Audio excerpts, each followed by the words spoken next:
लघुत्तम समापवर्त को कैसे ज्ञात करेंगे इस पर बनाया गया है। लघुत्तम समापवर्त को हम लीस्ट कॉमन मल्टीपल कहते हैं और लघुत्तम समापवर्त ज्ञात करने के लिए देखिए गुणज विधि होता है एक, और एक जो है अभाज्य गुणनखंड विधि होता है। इन दोनों विधि से हम इस लघुत्तम समापवर्त को ज्ञात कर सकते हैं। तो इस वीडियो को बनाने से पहले मैंने एक वीडियो और अपलोड किया हूँ जो कि लघुत्तम समापवर्त का मतलब क्या होता है और उसको कैसे ज्ञात करते हैं गुणज विधि के माध्यम से, इसको मैंने उसमें बताया हूँ। उस वीडियो को आप लोग ज़रूर देखें क्योंकि उस वीडियो को देखने के बाद आपको लघुत्तम समापवर्त का कॉन्सेप्ट जो है बिल्कुल क्लियर हो जाएगा। तो चलिए इस वीडियो में हम अभाज्य गुणनखंड विधि से लघुत्तम समापवर्त कैसे ज्ञात करेंगे इसको हम देखते हैं। अभाज्य गुणनखंड विधि को जानने से पहले यहाँ पर अभाज्य एक शब्द जुड़ा हुआ है गुणनखंड विधि में। तो अभाज्य को जानने से पहले हम अभाज्य संख्याएं को समझते हैं कि अभाज्य संख्याएं क्या होती है। तो देखिए अभाज्य संख्याएं वे संख्याएं होती है जो एक और स्वयं से विभाजित हो जाता है। बहुत सिंपल सी बात है कि कोई भी संख्या हम लेते हैं यदि वो एक और स्वयं से विभाजित होगा तो वो अभाज्य संख्याएं कहलाएगी। तो चलिए हम थोड़ा देख लेते हैं कि अभाज्य संख्याएं कौन कौन सी हैं।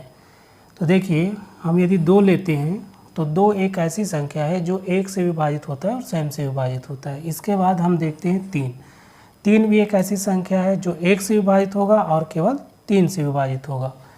इसी प्रकार से हमारे पास अगला संख्या मिलेगा 5, 7, 11, 13, 17, 19, 23।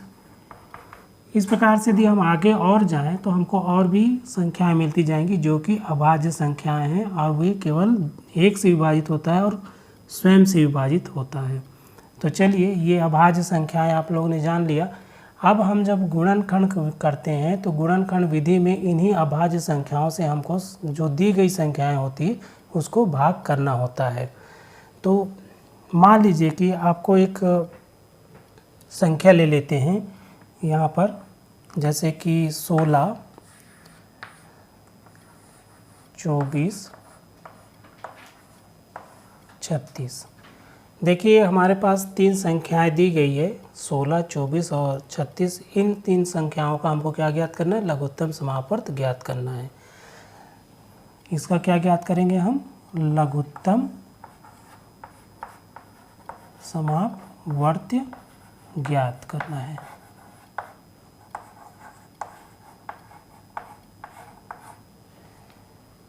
तो 16, 24 और 36 का लघुत्तम समापवर्त ज्ञात करने के लिए सबसे पहले आपको क्या करना है, इस प्रकार से आप लाइन खींच लेंगे और लाइन खींचने के बाद तीनों संख्याओं को आप यहाँ पर लिख लेंगे। देखिए 16 कामा कर देंगे, 24 फिर आप कामा कर देंगे, 36। कामा करने से पता चलेगा कि ये संख्याएँ अलग अलग है। अब हमारा पहला काम होगा लघुत्तम समापवर्त ज्ञात करने के लिए कि हम देखेंगे कि इन तीनों संख्याओं में से कोई कौन सी ऐसी संख्या है जो इन तीनों को विभाजित कर दे, मतलब इस पे तीनों पे भाग पूरी चला जाए।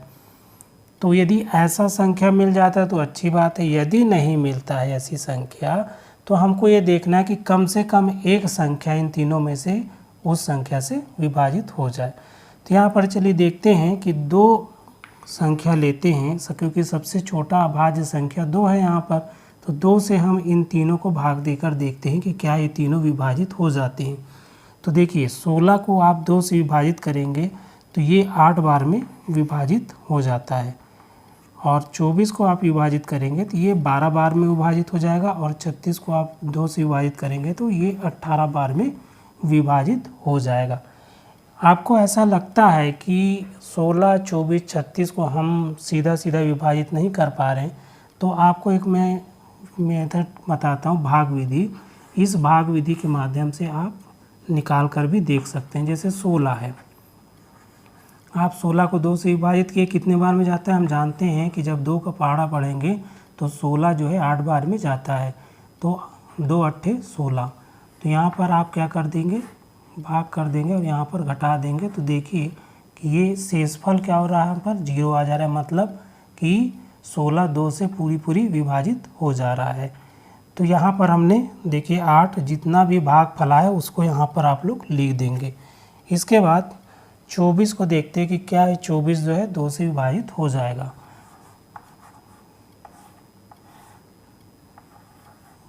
देखिए 2 है यहाँ पर 4 है, तो आप क्या करेंगे पहले 2 को 2 से विभाजित करेंगे तो कितने बार में जाएगा, 1 बार में जाएगा। तो यहाँ पर आप 2 एकम 2 यहाँ पर लिख दें और इसमें जब आप घटाएंगे तो क्या हो जाएगा, शेष 0 हो जाएगा। फिर अगला काम होगा 4 को हम नीचे ले लेंगे। अब देखेंगे कि ये 4 2 से कितने बार में विभाजित होगा, तो 4 जो है 2 से 2 बार में विभाजित होगा, 2 दूनी 4। तो यहाँ पर आप 4 लिख देंगे और यहाँ पर शेषफल क्या मिल जाएगा, 0 मिल जाएगा। तो इस प्रकार से देख रहे हैं कि जब 24 को हम 2 से विभाजित किए तो कितने बार में गया, 12 बार में गया। तो इस 12 को हमने यहाँ पर लिख दिया। इसी प्रकार से आप 36 को भी 2 से भाग देकर देख सकते हैं।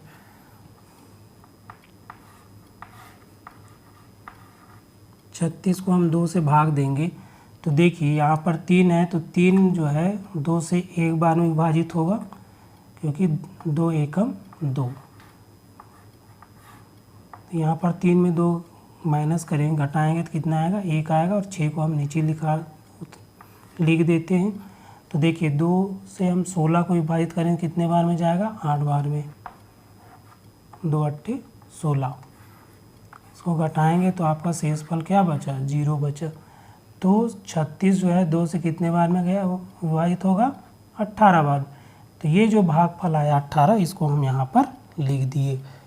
तो ये बताने का मेरा तात्पर्य ये था कि यदि यहाँ पर ऐसी कोई संख्याएं आ जाती है जिसको आप सीधे सीधे विभाजित नहीं कर पा रहे, तो आपको इस प्रकार से भाग देकर आप निकाल लेंगे और जो भागफल आएगा उसको यहाँ नीचे लिख देंगे। चलिए अगला स्टेप में चलते हैं। इसके बाद देखते हैं कि ये संख्याएं जो 8, 12 और 18 किससे विभाजित होगा। तो सबसे पहला हम काम करेंगे कि 2 से ही हम विभाजित करने का प्रयास करेंगे। होता है तो अच्छी बात है, नहीं होगा तो भी हम अगली संख्या 3 पर चलेंगे। तो हम ले लेते हैं पहले 2 और 2 से हम इसको विभाजित करते हैं। देखिए 8 जो है 2 से कितने बार में विभाजित होगा, 4 बार में होगा। और 12 जो है 6 बार में विभाजित होगा। और 18 जो है 9 बार में विभाजित होगा। इस प्रकार से फिर से हम अगला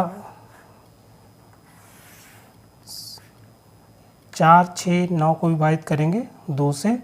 देखिए 4 जो है 2 से 2 बार में विभाजित होगा और 6 जो है 3 बार में विभाजित होगा। यहाँ पर थोड़ा सा देखिए कि 9 जो है 2 से विभाजित नहीं होता है। तो ऐसी स्थिति में हम क्या करेंगे, 9 को हम एज इट इज़ लिख देंगे नीचे। अब चलते हैं अगला स्टेप में। यहाँ पर आप लोग देखिए कि ये 2 है, ये 3 है, ये 9 है। ये 3 और 9 2 से तो विभाजित नहीं होंगे, लेकिन ये यहाँ पर जो 2 है, ये 2 इस 2 से विभाजित हो जाएगा। तो लघुत्तम समापवर्त ज्ञात करते समय ये हमारे लिए जानना जरूरी है कि यदि एक संख्या भी हमारा विभाजित हो जाता है तो हमको उसको विभाजित करके आगे प्रक्रिया करना है विभाजन का, और बाकी 2 संख्याओं को हमको एज इट इज़ नीचे लिख देना है। तो चलिए इस 2 को हम विभाजित करते हैं तो 1 बार में विभाजित हो जाएगा। इसके बाद 3 को 2 से विभाजित करेंगे तो ये तो विभाजित होगा, पूर्ण विभाजन नहीं होगा, इसलिए हम एज इट इज़ लिख दिए। यहाँ पर 9 को लिख दिए। अब यहाँ पर देखते हैं कि ये तो पूरी विभाजित हो गया, 1 आ गया, मतलब अब इसके बाद इसका विभाजन नहीं होगा। लेकिन अभी विभाजन किसका हो सकता है, 3 और 9 का हो सकता है। तो हम देखेंगे कि 3 और 9 2 से नहीं होगा, किससे होगा, 3 से हो सकता है। तो हम क्या करेंगे, इस 1 को जो है पहले विभाजित करें तो ये इसको हम एज इट इज़ लिख देते हैं। यहाँ पर 3 जो है 3 से 1 बार में विभाजित हो जाएगा और 9 जो है 3 से 3 बार में विभाजित हो जाएगा। अब यहाँ पर देखिए कि दूसरे लाइन में जो 24 वाला लाइन चल रहा था, इसमें भी नीचे 1 आ गया, मतलब इसके आगे विभाजन काम अब नहीं होगा। हमारा विभाजन का काम कहाँ किस में करना है, तीसरे लाइन पे करना है, ये जो 3 बचा हुआ है। तो चलिए इस 3 को भी हम विभाजित कर देते हैं, किससे, 3 से ही विभाजित होगा ये। यहाँ हम लिख देंगे 1, यहाँ हम लिख देंगे 1 और यहाँ हम लिख देंगे 1, क्योंकि 3 से विभाजित करेंगे तो एक बार में जाएगा। अब देख रहे हैं आप कि यहाँ पर 1 है, यहाँ भी 1 है, यहाँ भी 1 है, मतलब अब हमारा गुणनखंड करने का पूरी प्रक्रिया समाप्त हो गया है। अब इसके बाद हम इन गुणनखंड में जो संख्याएं आई है इसका हम गुणनखंड करेंगे और इस गुणनखंड का जो मान आएगा वही क्या हो जाएगा, लघुत्तम समापवर्त हो जाएगा।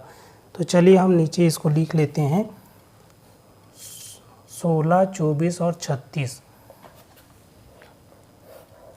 16, 24 और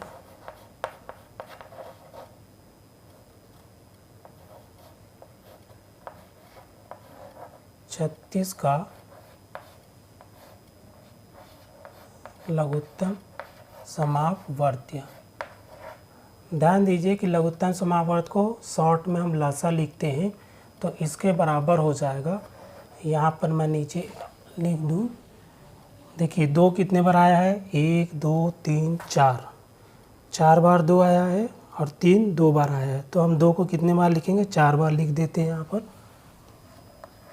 2 2 2 2 गुणित 3 गुणित 3। तो इस प्रकार से जब इसको हम गुणा करेंगे तो 2 दूनी 4, 4 दूनी 8, 8 दूनी 16, 16 तिया 48 और 48 तिया 144। तो इस प्रकार से हमको जो है 16, 24 और 36 का लघुत्तम समापवर्त कितना प्राप्त हुआ, 144। तो इस प्रकार से हम भाज्य गुणनखंड विधि से किसी भी संख्या का हम क्या कर सकते हैं, लघुत्तम समापवर्त ज्ञात कर सकते हैं। तो मुझे लगता है कि इसको समझने में आपको ज़्यादा परेशानी नहीं हुई होगी। यदि किसी प्रकार की आपको इसको समझने में दिक्कत हुई हो तो उसे आप कमेंट करके बताइए, मैं उस कमेंट के माध्यम से आपकी समस्या को हल करने का कोशिश करूँगा। तो चलिए आज के वीडियो में हम इतना ही।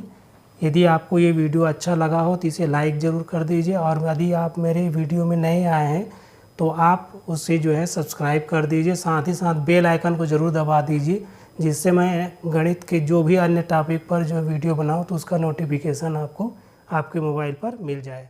धन्यवाद।